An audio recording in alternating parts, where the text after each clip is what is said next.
Hello दोस्तों, मैं श्वेता गर्ग ग्वालियर से अपनी एक नई रचना के साथ, जिसका शीर्षक है बीता हुआ कल।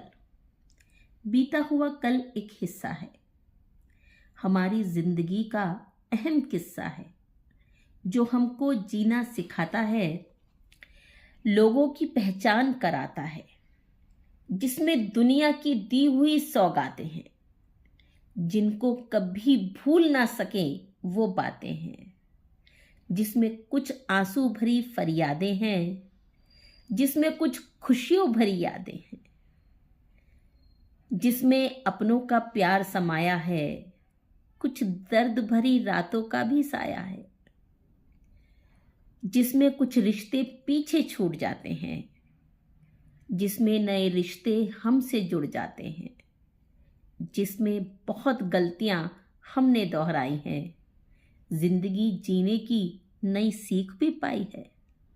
सच कहा है, बीता हुआ कल एक हिस्सा है, जिंदगी का कभी ना भूलने वाला एक किस्सा है। बहुत बहुत धन्यवाद।